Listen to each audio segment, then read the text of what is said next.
ദൈവത്തെ ദർശിച്ചവരാണ് വിശുദ്ധർ. ആ വിശുദ്ധരോടൊപ്പം മാലാഖമാരുമായി സ്വർഗീയ ആനന്ദത്തിൽ ആയിരിക്കുന്ന ഞങ്ങളുടെ വാത്സല്യനിധിയായ അമ്മ ത്രേസ്യാളിൻ്റെയും പ്രിയ സഹോദരങ്ങളായ മണിദാസിൻ്റെയും ബ്രൈറ്റിൻ്റെയും പാവന സ്മരണയ്ക്ക് മുൻപിൽ ബ്രൈറ്റ് ഗ്രൂപ്പ് ഓഫ് അക്കാഡമീസ് പ്രാർത്ഥനാപൂർവം സമർപ്പിക്കുന്നു ഇന്നത്തെ വിശുദ്ധർ. അവതരണം അനിൽ കുഴിഞ്ഞകാല. ആശയം മുത്തയ്യൻ ആൻഡ് സെലിൻ പ്രിയ. സംവിധാനം സ്റ്റെനി ആൻഡ് സ്റ്റെനിച്ച്. ഇന്നേ ദിവസം തിരുസഭ മാതൃകയായി നൽകിയ വിശുദ്ധരെ അനുകരിച്ച് പ്രാർത്ഥനയോടെ ആ പാത പിന്തുടരുന്ന നിങ്ങൾക്കേവർക്കും കർത്താവിൻ്റെ തിരുമുഖം ദർശിക്കാൻ കഴിയട്ടെ എന്ന പ്രാർത്ഥനയോടെ ഞാൻ നിങ്ങളുടെ സ്വന്തം ജസ്റ്റിൻ. ഇന്ന് ജൂലൈ 28, വിശുദ്ധ അൽഫോൺസാമ്മയുടെ തിരുനാൾ. കേരളത്തിലെ കുടമാളൂർ ഇടവകയിലെ മുട്ടത്ത് പാടത്ത് കുടുംബത്തിൽ 1910 ആഗസ്റ്റ് 19 അന്നക്കുട്ടി എന്ന അൽഫോൺസ ജനിച്ചു.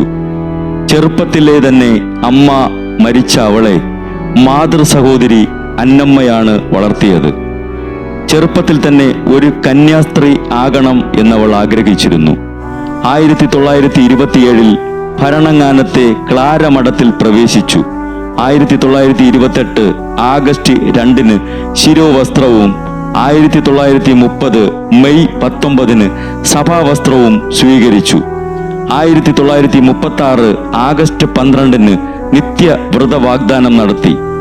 ചെറുപ്പം മുതൽ സുഹൃതങ്ങളുടെ പാഠശാലയിൽ ആയിരുന്ന അൽഫോൺസാമ്മ സ്നേഹം, വിശുദ്ധി, ത്യാഗം, സഹനം, നോമ്പ്, പ്രാർത്ഥന, ഉപവാസം എന്നിവ പരിശീലിപ്പിക്കപ്പെട്ടു. കർത്താവേ, എന്നെ സ്നേഹത്തിൻ്റെയും സഹനത്തിൻ്റെയും വെളിവസ്തുവാക്കണമേ എന്ന് പ്രാർത്ഥിക്കാൻ കഴിയുന്ന സ്നേഹം. അസഖ്യമായ സഹനങ്ങളിൽ ഉറങ്ങാതെ കിടക്കുമ്പോൾ നീ എന്തു ചെയ്യുകയാണ് എന്ന ചോദ്യത്തിന് ഞാൻ സ്നേഹിക്കുകയാണ് എന്ന് മറുപടി പറയാൻ കഴിയുന്ന സ്നേഹം. മാവ് ഇടിച്ചു പൊടിച്ചാലേ ഓസ്തിയപ്പത്തിനുള്ള മാവുണ്ടാക്കാൻ കഴിയൂ. മുന്തിരിപ്പഴം ചക്കിലിട്ടാട്ടി ഉടച്ചാലേ അതിനുള്ള നീര് കിട്ടൂ എന്ന് മനസ്സിലാക്കിയ അൽഫോൺസാമ്മ ഓരോ ആഴ്ചയിലും പീഡകളുടെ കനൽ കട്ടകളുമായി എത്തിയിരുന്ന സഹന വെള്ളിയാഴ്ചകളെ ആദ്യം ദുഃഖത്തിൻ്റെയും പിന്നീട് സന്തോഷത്തിൻ്റെയും ഒടുവിൽ മഹിമയുടെയും വെള്ളിയാഴ്ചകളാക്കി മാറ്റിയ അൽഫോൺസാമ്മ 1946 ജൂലൈ 28 തീവ്രമായ വേദന അനുഭവിച്ച് ഈശോ മറിയം ഔസേപ്പേ എന്ന് ഉരുവിട്ടുകൊണ്ട് തൻ്റെ സഹനത്തിൻ്റെ ബലി പൂർത്തിയാക്കി. 2008 ഒക്ടോബർ 12 ബെനഡിക്റ്റ് 16 മാർപ്പാപ്പ അൽഫോൺസാമ്മയെ വിശുദ്ധ പദവിയിലേക്ക് ഉയർത്തി. അങ്ങനെ ഭാരതത്തിലെ പ്രഥമ വിശുദ്ധയായി അൽഫോൺസാമ്മ മാറി. വിശുദ്ധ അൽഫോൺസാമ്മേ, പീഡകൾ സഹിക്കാൻ ഞങ്ങളെയും അങ്ങയെപ്പോലെ ഒരുക്കണമേ.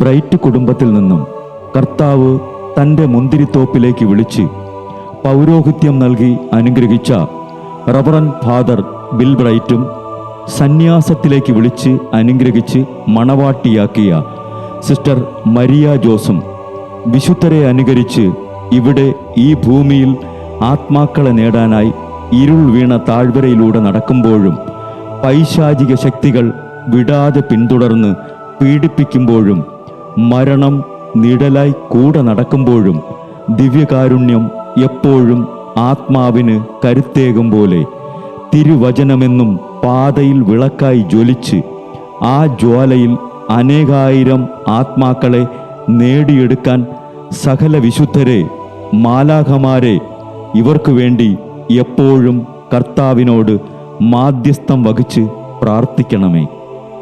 അനുദിന വിശുദ്ധർ നടന്ന വഴിയെ നടക്കുന്ന ഇവർക്ക് പിന്നാലെ കൽപ്പനകൾ പാലിച്ച് കരുത്തോടെ നടക്കുന്ന ഞങ്ങളും ഞങ്ങളുടെ പ്രിയപ്പെട്ടവർക്ക് അരികിലെത്തി നിത്യസൗഭാഗ്യം പങ്കിടാൻ അനുഗ്രഹമരുളണമെന്ന് കർത്താവെ അങ്ങയോട് ഞങ്ങൾ പ്രാർത്ഥിക്കുന്നു.